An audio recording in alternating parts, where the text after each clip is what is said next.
श्रीमद् रामायणम। कौन हो तुम लोग? ये प्रश्न हमारा है क्योंकि तुम हमारे राज्य की भूमि पर हो। लक्ष्मण,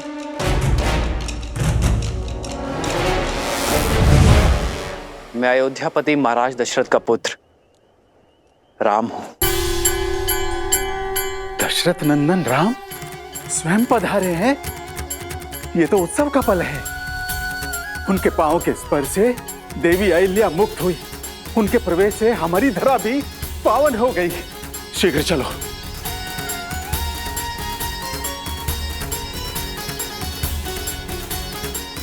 श्री राम, श्री राम, श्री राम।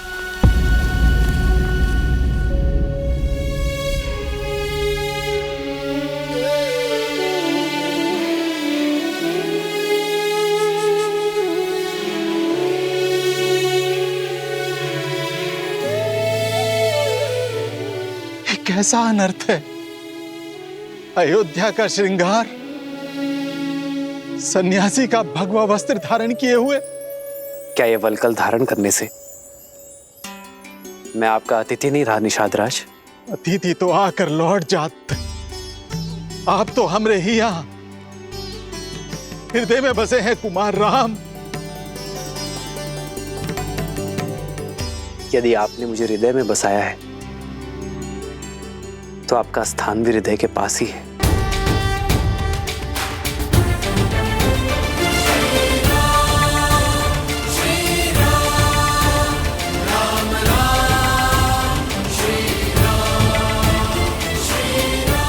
ये मेरी धर्म पत्नी सीता है। प्रणिपात देवी। और ये आपकी परछाई अनुज लक्ष्मण। आपका स्वागत है भैया। धन्यवाद गुहा भैया। कब से आपके दर्शन का अभिलाषी था, किंतु आप ये सन्यासी के वेश में मिलेंगे ये आशा नहीं थी। कहा कोनो लीला रच रहे हैं श्री राम? लीला तो कुमार भरत की माता कैकेयी की है गुहा भैया। महाराज दशरथ को विवश कर दिया। भैया को 14 वर्ष का वनवास और अपने पुत्र को, अपने भरत को राज सिंहासन देने के लिए। लक्ष्मण जी भैया, जो स्वयं नियति ने रचा उसका दोष मां कैकेयी को क्यों देना?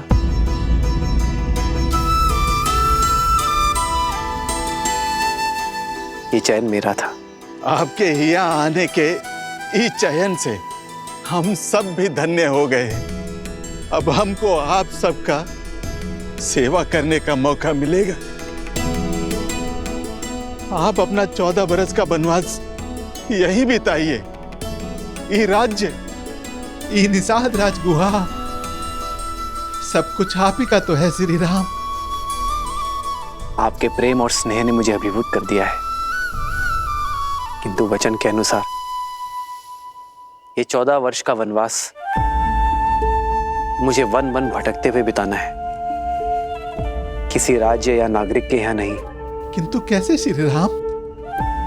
ये स्थान जितना सुंदर और मनमोहक है उतना ही भयानक है। कदाचित आपने सुना नहीं, भय के लिए भयंकर है। हम अवध के रुद्र हैं, हम शंकर हैं। तो फिर ये गुहा को अपना नंदी बना लीजिए। आपको मार्ग दिखाते दिखाते हम भी सद्मार्ग पर चल लेंगे। व्यक्ति का कर्मफल, उसके चयन का परिणाम उसे स्वयं भोगना पड़ता है। कर्तव्य के इस पथ पर हमें अकेले ही चलना होगा। तब श्री राम हमें भी तो कोनो सेवा का अवसर दीजिए। आज रात्रि हम यही इसी वृक्ष के नीचे विश्राम करेंगे। कल सवेरे यदि आप गंगा पार कराने का प्रबंध करा सके तो बहुत कृपा होगी। जो आज्ञा। हमरे मन को तो बस ये बात कचोट रही है कि एक रात्रि के बाद आपसे विछो का सोचकर हमारी ही दशा है, तो वहां महाराज दशरथ को कितनी पीड़ा हो रही होगी।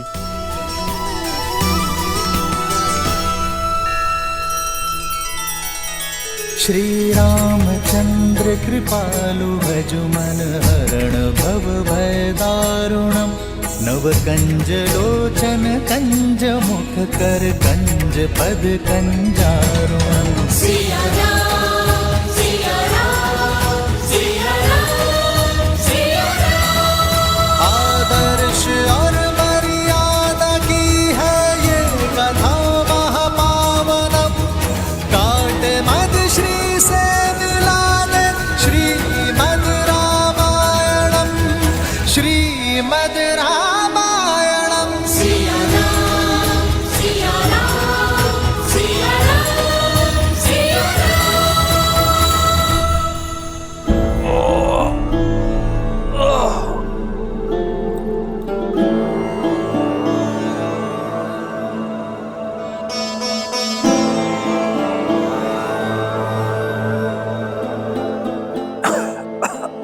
मैं हर संभव उपचार कर चुका हूं, परंतु मन की शांति तो महाराज को स्वयं मन में ही खोजनी होगी।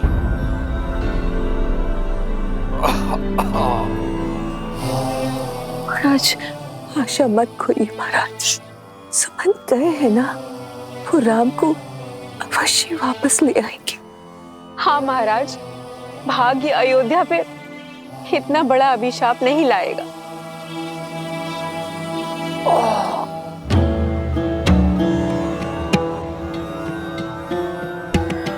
आचार्य जी, अब आप ही इन्हें समझाइए। महाराज,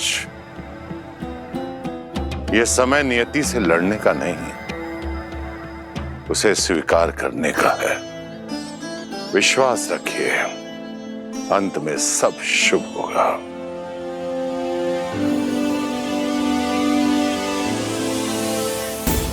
दशरथ, मेरा श्राप सत्य हुआ।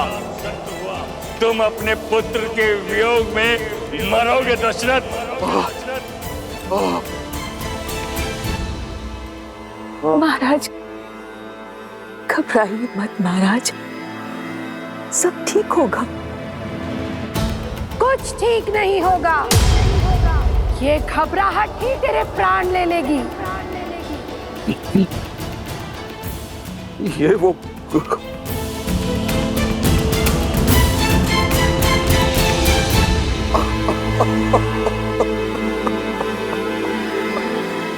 मेरा अंत समय अब निकट है,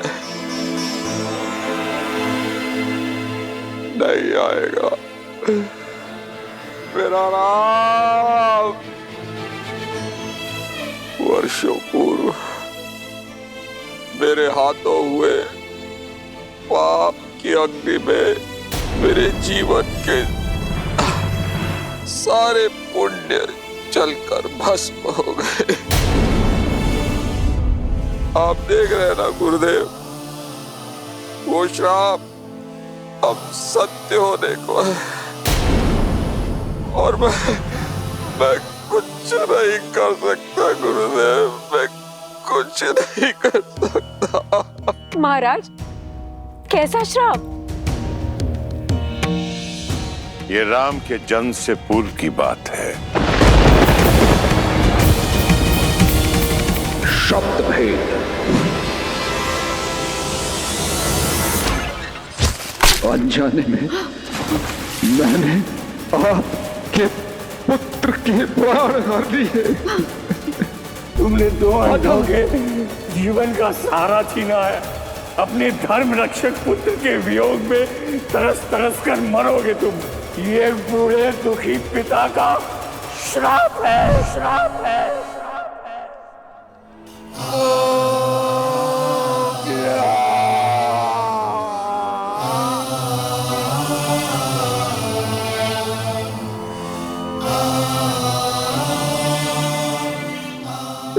श्राप का दंश अब मुझे डसने वाला है सुमित्रा।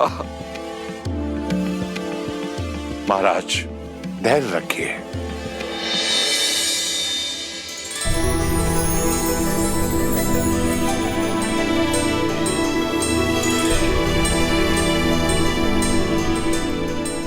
हर अंधकार के भीतर आने वाले प्रकाश की एक किरण छुपी होती है।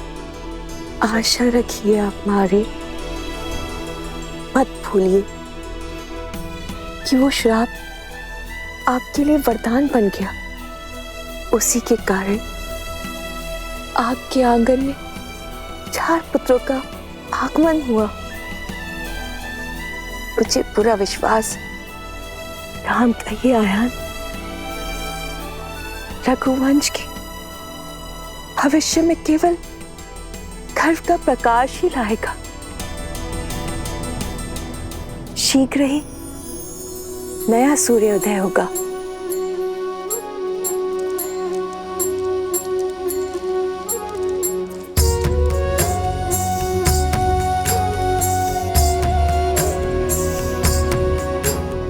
एक नया आरंभ, एक नई कथा।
एक वनवासी के लिए अब इस पादुका की आवश्यकता नहीं। दीजिए भैया।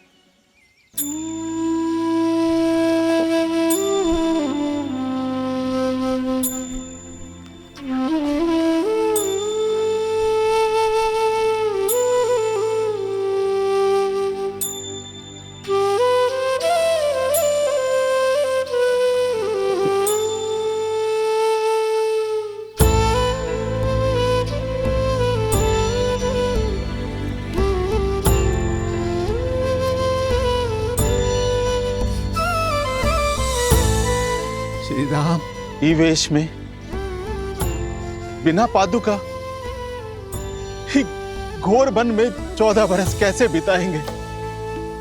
हमरा तो ये विचार से मन बैठा जा रहा है।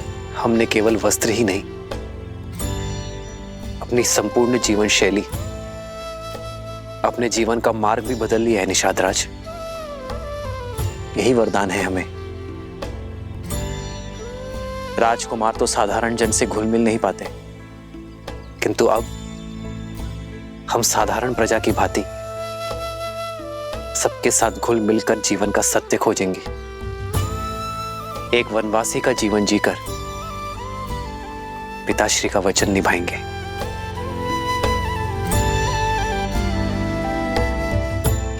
निषाद राज, इससे पूर्व अयोध्यावासी खोजते हुए हमें यहां आ जाए। हमें गंगा पार करवा दीजिए। मन तो ना ही मानत है, पर आपके कर्तव्य में आड़े नहीं आऊंगा। ऊपर ले जाने के लिए केवट सच कर दिया है श्री राम। सिया राम जय जय राम, राम सिया राम। यहाँ श्री राम धर्म की यात्रा में आगे बढ़ रहे थे और वहां रावण अधर्म के मार्ग पर।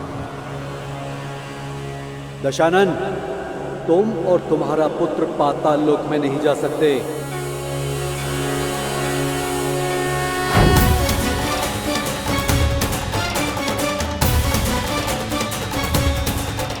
प्रणाम वरुण देव। ये निर्णय लेने का अधिकार तुम्हारा नहीं है वरुण देव। पुत्री सुलोचना नाग कन्या है, वो जिसे चाहे अपने साथ अपने लोक ले जा सकती है। पाताल लोक का रक्षक होने के नाते ये मेरा उत्तरदायित्व है कि जिस रावण की छाया भी युद्ध, मृत्यु और दुख की सूचक है। ऐसे दुष्ट, अधर्मी, पापी राक्षस के पग अपने लोक में ना पड़ने दूंगा। वरुण देव, आप भले ही पाताल लोक के रक्षक हैं, पर मैं भी नागराज वासुकी की पुत्री हूँ। आप मेरे ससुर श्री का अपमान कर रहे हैं। मैं केवल तथ्य बता रहा हूँ पुत्री। ऐसे अधर्मी का मेरे लोक में स्वागत नहीं है। वरुण देव!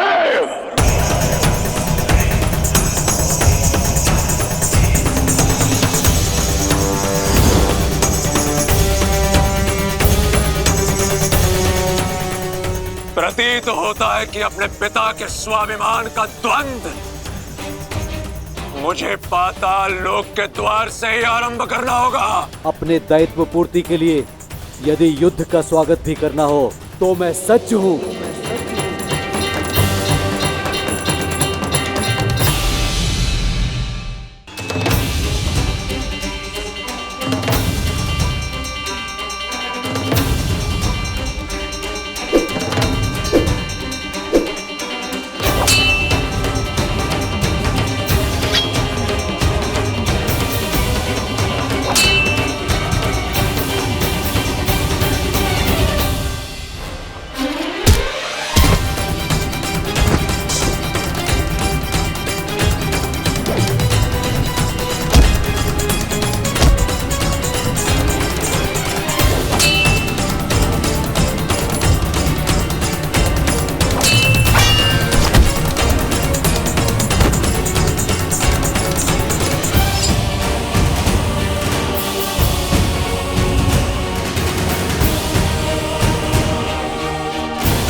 मेरे पिताश्री का अपमान इस संसार में सबसे बड़ा पाप है वरुण, जिसके दंड स्वरूप मैं तुम्हें लंका के कारागार में अनंत समय तक डालकर इतनी यातनाएं दूंगा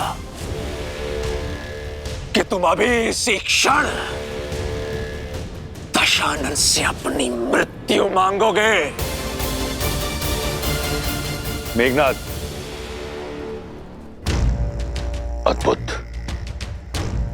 मुझे गर्व है तुम पर पुत्र। युद्ध हुआ है तो उसके नियम का पालन भी होगा। यदि कोई वीर अपने शत्रु को परास्त कर जीवन दान दे दे तो हारने वाले का धर्म है कि वो विजेता की हर बात माने, क्योंकि जिसने जीवन दान दिया जीवन उसका हुआ, है ना वरुण देव? तो नियमानुसार तुम हमें पाताल लोक जाने से रोकोगे नहीं, और धर्म अनुसार तुम इस पापी अधर्मी राक्षस की लंका जो चारों ओर जल से घिरी हुई है उसकी रक्षा करोगे। कोई भी शत्रु लंका में प्रवेश ना कर सके। पुत्री सुलोचना, ले चलो हमें पाताल लोक। विद्युत जीवा के अध्याय का अंत करने का समय आ गया है।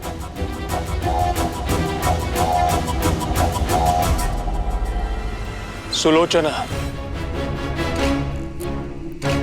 पिता और लंका दोनों के मान का प्रश्न है। अपने ससुर और ससुराल का मान रखो।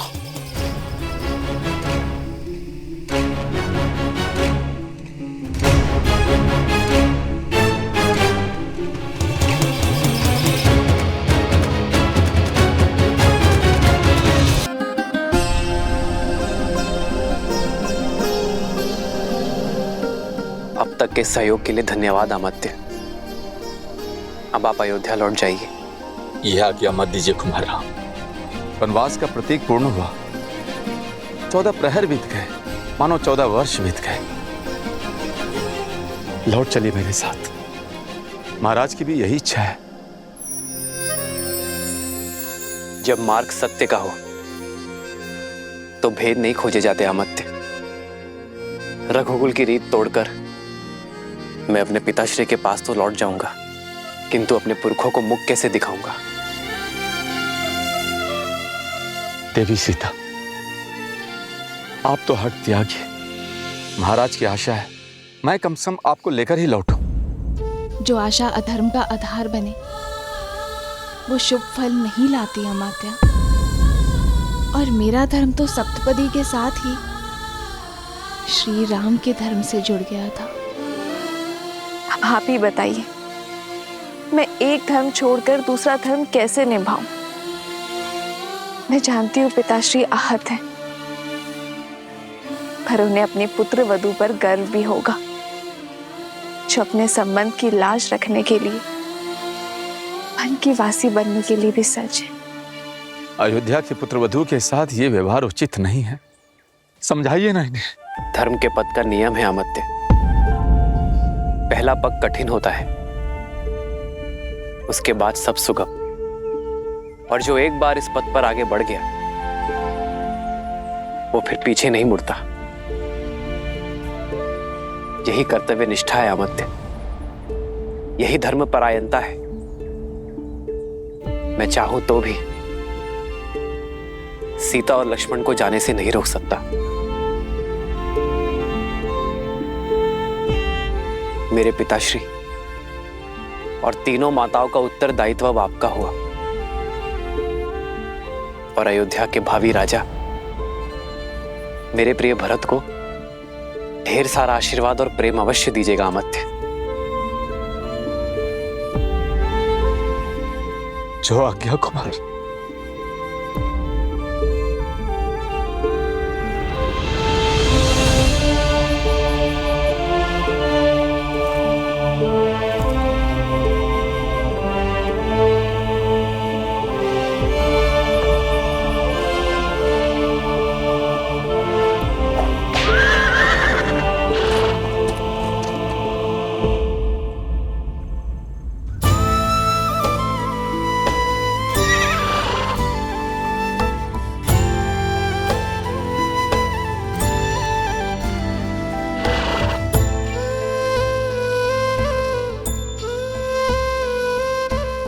जाओ, अमात्य सुमंत्र के साथ अयोध्या लौट जाओ। वन उपवन का भ्रमण कराते, गंगा का जल पान कराते, नियति कैसी